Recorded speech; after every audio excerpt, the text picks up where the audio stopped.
uno se olvida. Vamos a ver en la palabra de Dios, pasaje en el Evangelio de Mateo, capítulo 6.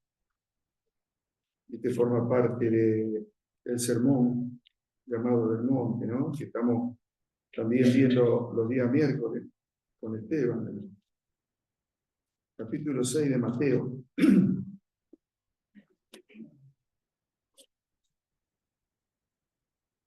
Las enseñanzas para su reino son el sermón del monte, pero que también la tenemos que cumplir nosotros. Versículo 31, vamos a leer 4 versículos más, 3. Dice la palabra: no os afanéis pues diciendo qué comeremos, o qué beberemos, o qué vestiremos. Porque los gentiles buscan todas estas cosas, pero vuestro Padre Celestial sabe que tenéis necesidad de estas cosas. Mas buscad primeramente el reino de Dios y su justicia, y todas estas cosas os serán añadidas. Vamos a orar por la palabra. Amado Padre, amado Dios, te agradecemos, Señor, que nos has dejado tu palabra revelada y pedimos que tu Espíritu Santo esté hablando a nuestros corazones por tu palabra, para que haya vidas transformadas, Señor, restauradas a través del Espíritu, y también que haya salvación en algún alma que no tiene a Cristo. Te lo pedimos en el nombre del Señor Jesús. Amén. Bueno, todos tenemos, pensaba, prioridades en la vida, ¿no? Hay algunos que tenemos prioridades por la familia, por la esposa, por el esposo, prioridades por los hijos, prioridades por el estudio, algunos tienen prioridades por el trabajo, prioridades. ¿Qué quiere decir? Que está primero, prioridad quiere decir primero de otras cosas, ¿no? Bueno, Dios también tiene prioridades. Si yo pensaba en este pasaje de ponerle, si llevara un título como prioridad de Dios, la prioridad de Dios. Recuerdo que hace un par de semanas atrás, creo, que Jorge nos hablaba del reino de Dios, y que la pregunta central, principal, era si nosotros estábamos dentro de ese reino o fuera de ese reino. Es lo principal. Es lo principal. Fundamental saber si estamos dentro del reino o fuera de ese reino, ¿no? El reino que se había acercado, que había venido a este mundo, un reino que lo había anunciado Juan el Bautista. En los primeros capítulos de Mateo se habla de que Juan el Bautista vino como el precursor, como aquel que iba a anunciar, y aquel profeta comenzó a anunciar el que iba a venir, pero comenzó a declarar que había que arrepentirse. Llamó al arrepentimiento, porque el reino de Dios se ha acercado. Arrepiéntanse. Y bautizaba en el Jordán para arrepentimiento de pecados. Pero dice: el que viene detrás de mí, va a bautizar con Espíritu Santo y fuego. Ese era el Señor Jesús. Y vino el Señor Jesús, seguro. Pero los judíos, su pueblo, aquellos que debían tenerlo en su corazón, aceptarlo en su corazón, sabemos que no lo hicieron. Es decir, lo rechazaron. Ellos quisieron que su reinado, que el reinado de Jesús fuera en esta tierra, en este mundo, que aquí reinara, que lo sacara del yugo de los romanos. Eso es lo que querían ellos y por eso lo rechazaron. Pero en el plan de Dios no estaba eso. No estaba el reinado de Jesús en la primera llegada de su ministerio. No, para nada. Incluso más, Jesús mismo lo dice: mi reinado no es de este mundo, no es para este mundo. Allí, cuando está con Pilato, recuerda, cuando Pilato lo interroga a Jesús, allí estaba delante del pueblo, que el pueblo quería que se lo entregara.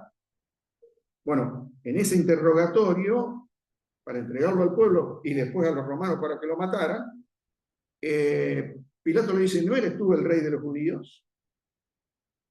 Y sí, Era el rey de judíos que lo rechazaban como rey. Y el Señor le dijo, no, mi reino no es de este mundo. No es de este mundo. Él venía a salvar, él venía a dar salvación, él venía a ganar corazones para su reino, rey, pero no para este mundo, para que viviéramos en un reino que Él quiere que vivamos a través de la palabra, a través del Espíritu Santo. Ese es rey, ese reinado quiere.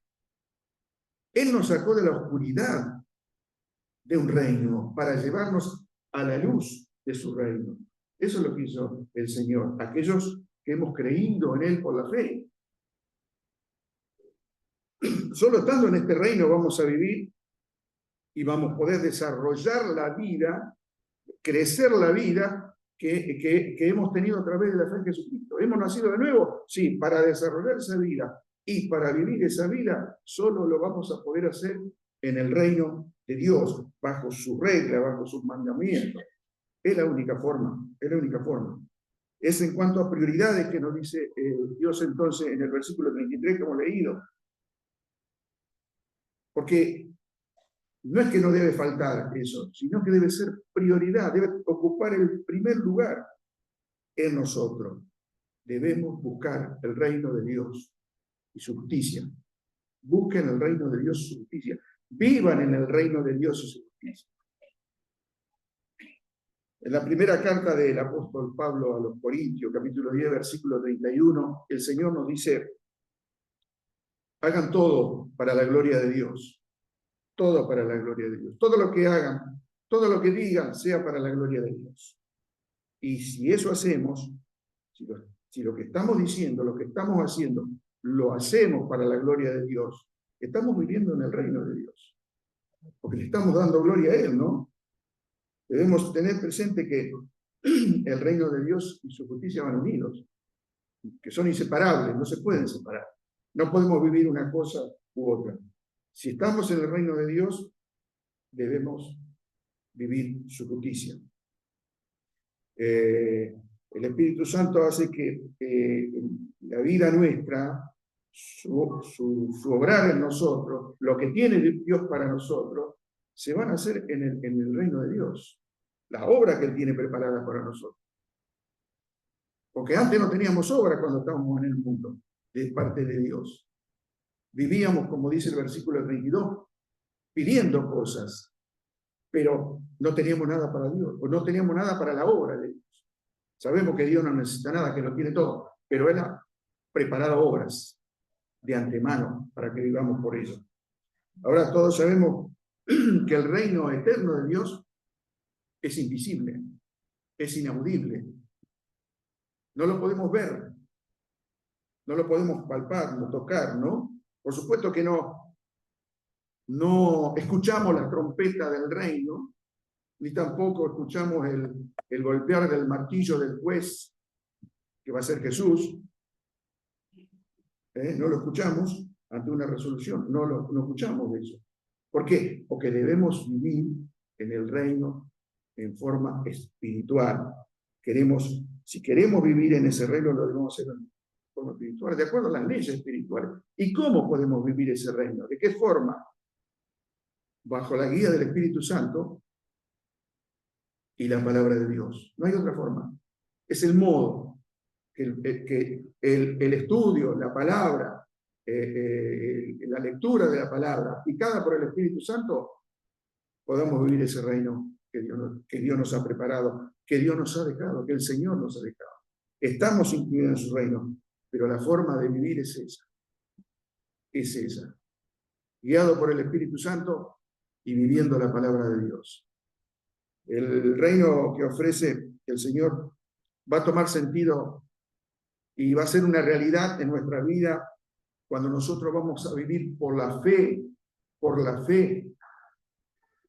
en las cosas de la palabra de Dios, en la obediencia a la palabra de Dios. Solamente ahí va a tomar sentido. Lo único que va a aplicar a nuestras vidas las leyes espirituales del reino de Dios es eso. Vivir la palabra viva de la palabra de Dios, vivirla y a través del Espíritu Santo. La Biblia nos ilumina el camino para que nosotros vivamos haciendo la voluntad de Dios. Es la Biblia la que nos ilumina el camino. Nosotros no podemos hacer la voluntad de Dios si no conocemos la palabra. No lo vamos a hacer. Vamos a creer que estamos haciendo la voluntad de Dios porque hacemos obras buenas, porque somos bondadosos, porque ofrendamos, porque ayudamos. Si no lo hacemos a través de su palabra, es obra de hombres, es obra carnal. Es obra que está esperando aprobación de Dios. Está esperando que Dios le apruebe y además que lo bendiga a través de esa obra. Esa obra Dios nos la va a bendecir. Dios que quiere que vayamos por lo que Él indica en su palabra, no por lo que nosotros pensemos en nuestro corazón, a nuestra manera y de nuestro modo. Eso es doctrina de hombre, como dice el apóstol Pablo, ¿no?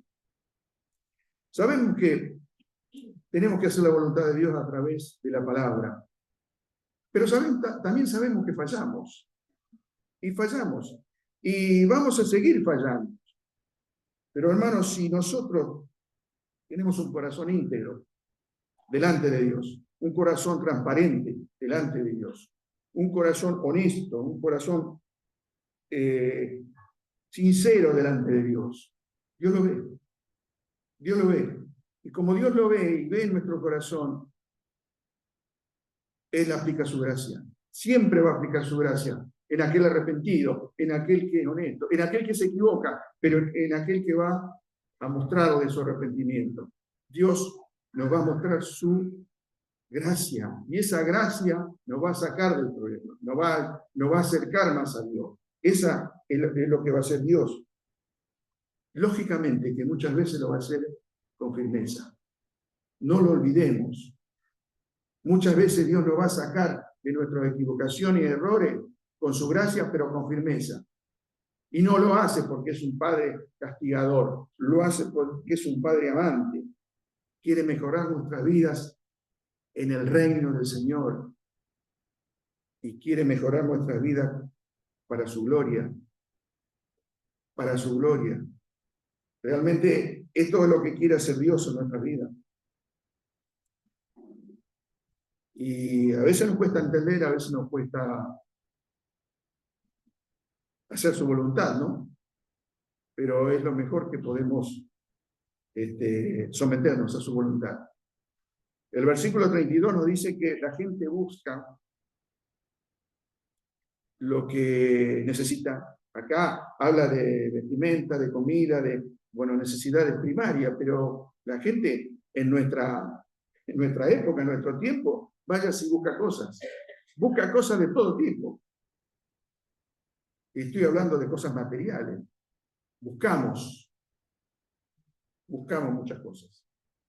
Buscamos muchas cosas en este mundo. Pero Dios conoce lo que sus hijos necesitan.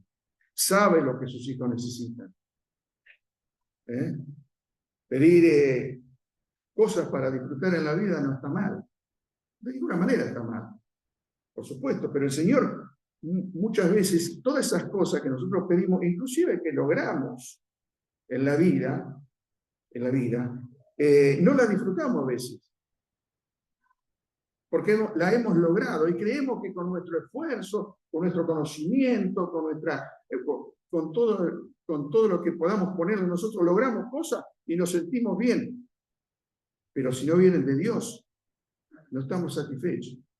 Porque seguimos buscando cosas. Las cosas que vienen de Dios nos sacian. Las cosas que vienen del mundo, de nosotros, no nos sacian. Seguimos tras las cosas. Novedades, seguimos tras las novedades. Cosas nuevas, seguimos tras las cosas nuevas. Lo último de esto, por no decir algo, ¿no? Allá vamos. No nos contentamos con las cosas del mundo que nos dan, porque nos llena el corazón. En vez las cosas de Dios llena el corazón. Él nos ha preparado cosas y cuando nosotros las recibimos y sabiendo que vienen de su mano, nos gozamos y nos satisfacemos. Dios nos ha dado y estamos satisfechos de eso, ¿no? Por supuesto que esto implica tener o renunciar a cosas del mundo y dejar cosas en el camino. Sí, esto implica eso. La Biblia lo dice así, que debemos ir dejando cosas del mundo para seguir avanzando en las cosas de Dios. Eso lo dice la Biblia. Muchas veces debemos aprender a renunciar a las cosas del mundo. Debemos renunciar, debemos dejarlo. ¿Para qué? Para obtener las cosas de Dios. Si mi corazón tiene mucha ocupación de las cosas del mundo, no hay lugar para Dios. Tengo que sacarla. Para que ese lugar sea ocupado por las cosas del mundo, de Dios. Y por supuesto que decía, no está mal que tengamos sueños, planes, propósitos, deseos de tener cosas, pero lo malo, ¿sabe dónde está? Es que esas cosas no ocupen el primer lugar, ¿no? Que esas no sean prioridad en nuestras vidas. Que no nos permitan vivir libremente la vida cristiana, la vida con Cristo, la vida con la iglesia, con las prioridades que nos pide Dios. Eso es lo malo. Y lógicamente que tenemos que pensar de que no podemos tener un pie en el mundo y un pie en la iglesia, o un pie en el reino de Dios. No lo vamos a poder. Dice Jesús aquí, también en este capítulo, versículo 24, que no vamos a poder servir a dos señores. A uno vamos a aborrecer y al otro vamos a enaltecer. Cuando somos fieles a las cosas del mundo, somos infieles a las cosas de Dios. No podemos hacer las dos cosas. Si amamos al mundo, no amamos a Dios. Esa es la realidad. Lo que debemos es estar, lo que debemos mejorar en nuestras vidas, ¿no? Seguir siendo fieles a Dios, crecer en ese amor a Dios. El amor que hablaba Marcelo, ¿no? Que si amamos al mundo, le estamos quitando el amor a Dios. Estamos restando el amor a Dios. Y Dios quiere que seamos prioridad. Él quiere el primer lugar. Dios es un Dios celoso de sus hijos. Quiere el primer lugar de nuestras vidas. Amad a Dios sobre todas las cosas. Después viene lo demás. A veces se buscan cosas sin tener la mirada de Dios, el propósito de Dios, la voluntad de Dios. Y saben que a veces se logran cosas. A veces se logran cosas sin tener esa mirada o esa aprobación de parte de Dios. Pero aún obteniendo esas cosas, no estamos satisfechos. Seguimos vacíos. En vez, cuando logramos algo, y lo logramos sabiendo de que Dios interviene y de que Dios ha vivido, o sea, que ha tenido con nosotros comunión por la oración, por el pedido, y decimos, no, esto viene de Dios, esto viene de Dios. El corazón se satisface. El corazón no quiere más de eso. Ya lo logró. Dios satisface el corazón de sus hijos. Por eso es tan importante, ¿no? ¿Cómo miramos a Dios? ¿Cómo pedimos a Dios? ¿Cómo buscamos a Dios? Buscar primeramente el reino de Dios. Y lo otro viene por añadidura. No busquemos la añadidura, no busquemos las cosas del mundo y después busquemos a Dios para que apruebe eso. Vamos a tener siempre sed. Siempre vamos a estar insatisfechos con las cosas del mundo. Siempre. Si no vienen de Dios, siempre vamos a estar insatisfechos. Siempre vamos a querer más. Nada va a llenar nuestro corazón. Sabe Dios que tenemos necesidades y nos ha dado tantas cosas, Dios, ¿no? Sin pedirla. Porque Dios dice que sabe de nuestras necesidades y nos ha provisto de muchas cosas sin pedirla. Y a veces decimos, hoy tenemos esto, y no reconocemos que Dios nos ha dado eso. ¿Por qué? Porque no la hemos pedido. Pero la palabra dice que Dios nos ha dado muchas cosas antes que la pidamos. Miren, vamos a leer en 1 Colosenses capítulo 1, el verso 12 y 14. ¿Qué nos dice la palabra? El apóstol Pablo. Nos dice, 1 Colosenses capítulo 1, versículo 12, con gozo, dando gracias al Padre que nos hizo aptos para participar de la herencia de los santos en luz, el cual nos ha librado de la potestad de las tinieblas y nos ha trasladado al reino de su amado Hijo. Eso hizo el Señor, por gracia. No se lo pedimos, no se lo pedimos. Por gracia fuimos nosotros así bendecidos, ¿no?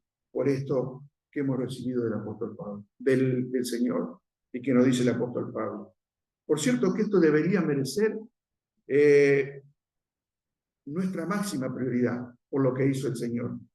Vemos aquí una maravillosa promesa de Dios, amor de Dios hacia nosotros. Él nos libró de las tinieblas, Él nos libró de las tinieblas a la luz. Él nos ha trasladado, dice la palabra, al reino del Hijo. Nos trasladó, nos sacó de las tinieblas. Allí estábamos presos en las tinieblas, porque el diablo nos tenía presos en las tinieblas cuando éramos de Cristo, y nos sacó de allí y nos trasladó al reino de su amado Hijo. Ese reino que debemos vivir por la fe, en lo espiritual. De este reino estamos revestidos, de su justicia, de la justicia del Señor estamos revestidos, y hoy hemos obtenido, al creer por la fe, el perdón perfecto de nuestro amado Señor y Salvador Jesucristo. Y Pablo sigue en la declaración, versículos 15 y 16, hablando sobre la grandeza de este Salvador. Miren, dice, Él es la imagen del Dios invisible, el primogénito de toda creación, porque en Él fueron creadas todas las cosas, las que hay en los cielos y las que hay en la tierra, invisibles y invisibles, sean tronos, sean dominios, sean principados, sean potestades. Todo fue creado por medio de Él y para Él. Bueno, esto es una pequeña parte de la grandeza del Señor. No habría una biblioteca en el mundo, dice Juan, no cabría lo que se podría, lo que enseñó Jesús, lo que podría hablar de la preciosidad y de la grandeza de Jesús, de lo que es. Pero aquí lo tenemos al Señor, ¿no? Su grandeza, su magnificencia. Y este Jesús tiene como prioridad, Dios, que compartamos esto con Jesús, la herencia que nos ha dado el Señor y su reino en nuestras vidas. Por eso no dudemos que Dios añadirá todo lo demás a nuestras necesidades, pero además de añadir las cosas materiales que pueda añadir, lo que puede añadir de lo que Jesús logró para nuestras vidas. El Señor está invitando a su reino, a entrar a su reino. Hay una parábola que les voy a leer, capítulo 14. La parábola muy conocida de la Gran Cena. Lucas capítulo 14, versículo 16 al 24. Vamos a ver, del versículo 15 leemos. Dice, oyendo esto, uno de los que estaban sentados con él a la mesa le dijo, bienaventurado el que coma pan en el reino de Dios. Entonces Jesús le dijo, un hombre hizo una gran cena y convidó a muchos, y a la hora de la cena envió a su siervo a decir a los convidados, venid, que ya todo está preparado. Y todos a una comenzaron a excusarse. El primero dijo, he comprado una hacienda y necesito ir a verla, te ruego que me excuses. Otro dijo, he comprado 5 yuntas de bueyes, voy a probarlo, te ruego que me excuses. Y otro dijo, acabo de casarme, por tanto no puedo ir. Vuelto el siervo, hizo saber estas cosas a su señor. Entonces, enojado, el padre de familia dijo a su siervo, ve pronto por las plazas y las calles de la ciudad y trae acá a los pobres, los mancos, los cojos y los ciegos. Versículo 22. Y dijo el siervo, Señor, se ha hecho como mandaste y aún hay lugar. Dijo el Señor al siervo, ve por los caminos y por los vallados y fuérzalos a entrar para que se llene mi casa. Porque os digo que ninguno de aquellos hombres que fueron convidados gustará mi cena. Hay una invitación del Señor, preparada una cena allí como parte de su reino, ¿no? Así está preparada la cena, la grandeza. Es la contestación o la respuesta a alguien que sabiamente le dijo al Señor, bueno, mira, yo he escuchado tus enseñanzas porque el Señor venía enseñando.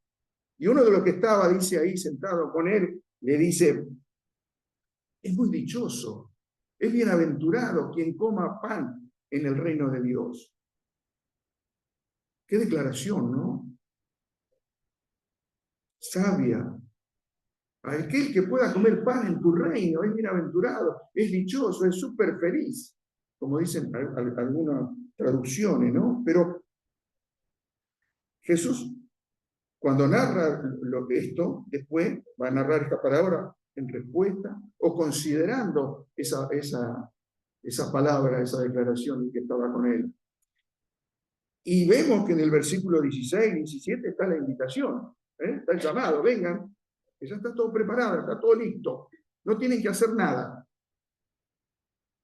solamente tienen que venir y entrar y participar de la cena. Solamente eso, venir y entrar y participar de la cena. No quedarse afuera, como decía Jorge. Si estás afuera, no estás en el reino, no sos salvo, no has nacido de nuevo. Tienen que entrar y tienen que participar de la cena.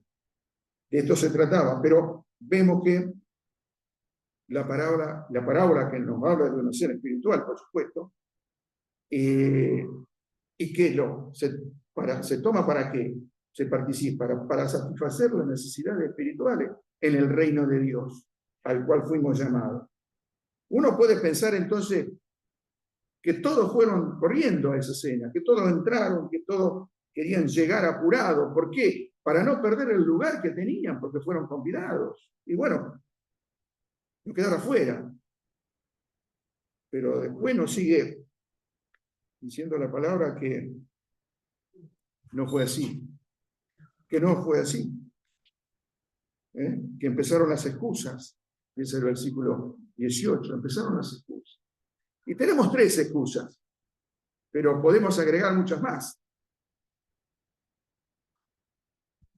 El versículo 18, primero estaba preocupado porque lo que había comprado, ¿no? Seguramente tenía planes de invertir y hizo una inversión. Tenía la invitación del maestro, pero iría más tarde. Tenía que ocuparse de esa valiosa inversión. Versículo 19, esta persona había comprado bueyes. Creo que nadie de nosotros compra bueyes en esta época, ¿no? Esperemos que no. Pero de todas maneras compra otras cosas. Se compra otras cosas. Y bueno, quería probarlo, quería limpiarlo, a lo mejor quería hacerle algo. Y bueno, a veces se compra cosas y uno lo quiere limpiar, quiere cuidarlo, quiere conservarlo, quiere verlo como es, así. Porque las cosas a veces cuestan, hay sacrificio para comprarlas. Entonces, tenemos que cuidarla, ¿es cierto? Entonces, ¿qué hizo? Se disculpó, porque no podía asistir, tenía que ocuparse de lo que había, de los bueyes que había comprado.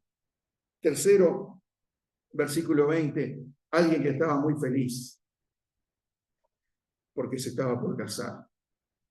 Bienvenido al grupo de los casados. Espero que todos lo hagan, ¿no? Los solteros. Pero viene y dice, me tengo que casar, no puedo, me excuso, ¿no? Era muy importante aquella invitación para él. Y sí, era muy importante. Se estaba por casar.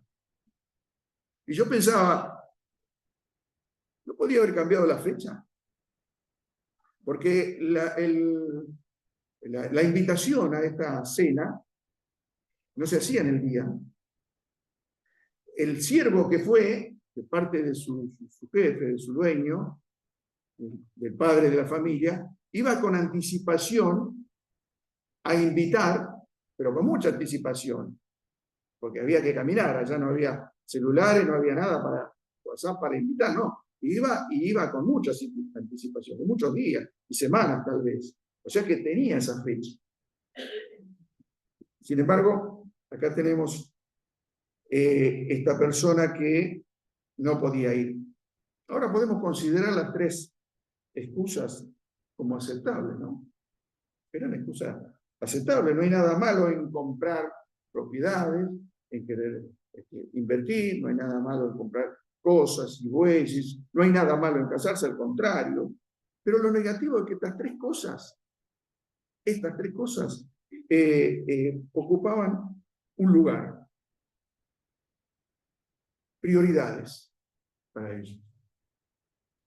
La prioridad de ellos era esto, y la prioridad de Dios podía quedar para otro momento. La prioridad de Dios podía quedar para otro momento. Eso cambiaron sus prioridades. Eso a veces, hermanos, lo hacemos nosotros con nuestras vidas. Cambiamos nuestras prioridades. Tenemos la invitación de Dios.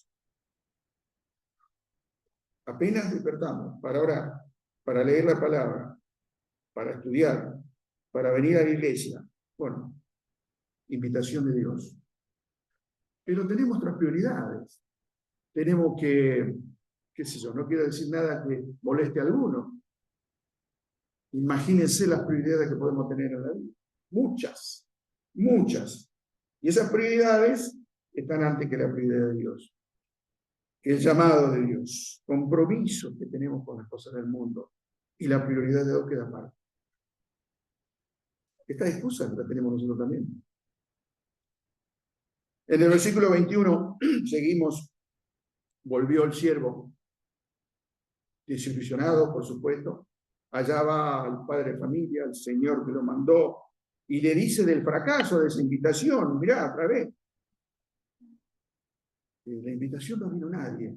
Esta historia tiene que ver con el llamado de Dios, el llamado del Señor a los judíos, a su pueblo. Aquí está el llamado de Dios a los judíos, a su pueblo. Ese pueblo que no fue a la invitación, que no aceptó el reino de Dios, que lo rechazó al rey, ¿no? Ellos cambiaron sus prioridades. Ese pueblo que no lo quiso, entonces Dios mandó a los gentiles. Eran los judíos y los gentiles. Esta es la enseñanza de esta parábola, ¿no? Pero que tiene también que enseñarnos a nosotros muchas cosas. ¿Cuáles son las prioridades cuando somos invitados por el Señor? Entonces, el padre dijo, miren, se enojó, vayan rápidamente y busquen en las calles. Allí van a estar los necesitados. Los que no invitamos están allí. Vayan, búsquenlo. Traigan los pobres, traigan los cojos, los mancos, los ciegos, los inválidos. Que todos, dice, aprovechen la gracia del Señor. Está dispuesta, abierta para todos esa gracia. Qué bueno que nuestro Dios, ¿no? Que no cerró la puerta, que invitó a todos a que vayamos. Allá estamos los ciegos espirituales, que éramos nosotros. Los inválidos, paralíticos espirituales. Los pobres espirituales. Escuchábamos el miércoles que de los pobres espirituales será el reino de Dios. Allá, búsquenlo, vayan tras ellos. Esto es lo que nos dice el versículo 23, y es para nosotros, es para la iglesia. Vayan por los caminos. ¿Qué nos dice la palabra? Que salgamos de la iglesia, que vayamos por los caminos, que busquemos en los caminos aquellos que son ciegos, mancos, paralíticos, que son rechazados por la sociedad, pero que Dios lo quiere tener en su reino. Entonces, vayan y búsquenlo. Llenen mi casa de ellos. Llenen mi casa de ellos. Ellos están afuera del reino, pero yo los quiero tener en mi reino. Su gracia aún está para todos los que están afuera del reino y son llamados. Todo esto se hizo. Dice el verso 22. Y volvió el siervo y le dijo, Señor, todos Se hizo, bueno, fuimos por los caminos, trajimos, pero ¿qué ocurrió? La casa no se llenó. La casa sigue con el lugar todavía. Y yo quiero darle un mensaje a aquellos que aún a lo mejor no tienen a Cristo. Si vos aún no aceptaste a Cristo en tu corazón, el Señor te dice que hay lugar en la casa. Que la gracia de Dios te quiere dar ese lugar para ti y estás invitado a ser parte del reino. ¿Cuál es tu prioridad? ¿Seguir con las cosas del mundo? ¿O aceptar la invitación del Señor? Dios te invita en esta noche a que compartas el reino de Dios. Te está llamando, como dice Apocalipsis, a la puerta de tu corazón. Él espera que tú cambies el rumbo de tu camino. Has andado ahora por un camino equivocado, como todos los que antes de aceptar a Cristo hemos andado un camino del mundo, un camino equivocado, un camino de nuestra carne, y de ese camino nos tenemos que hacer arrepentir. Arrepentirnos delante de Dios que no hemos caminado con Él, pedirle perdón y aceptar a Jesucristo como nuestro Salvador. Eso te dará parte en el reino de Dios. Ojalá así sea en esta noche. Vamos a orar. Amado Padre, amado Dios, te agradecemos en el momento que podemos pasar. Tu palabra, Señor, que nos habla de tanto amor por nosotros, tanta gracia, Señor, que nos has tenido, Señor, y que nos has buscado, Señor. Sabemos que tú nos has buscado para que tu propósito sean cumplidos, Señor, en cada perdido, Señor. Tu gracia que nos alcanzó, tu amor tan grande, Señor, que vemos allí en la cruz, en la cruz muriendo a tu Hijo amado, Señor, por nosotros. Gracias. Gracias por esta salvación, por el perdón de pecados. Gracias por la vida eterna. Gracias por el reino del Señor. Padre, pedimos que nos bendigas en esta noche y que tu palabra siga hablando, Señor, a través de la semana, todos nuestros corazones, Señor, para que podamos ver, Señor, que aún tenemos obra para hacer en este lugar y que tú nos mandas a buscar los perdidos. Pero también, si hay algún corazón, algún alma, Señor, algún amigo, alguna amiga que no tiene a Cristo en esta mañana pueda ver la realidad de su vida y pueda entregarle el corazón a Jesucristo y ser salvo. Gracias por todo, Padre, te lo pedimos, lo agradecemos y agradecemos que tu paz nos acompañe y lo hacemos en el nombre del Señor Jesús. Amén. Gracias por la atención. Próxima reunión, miércoles, 20 horas.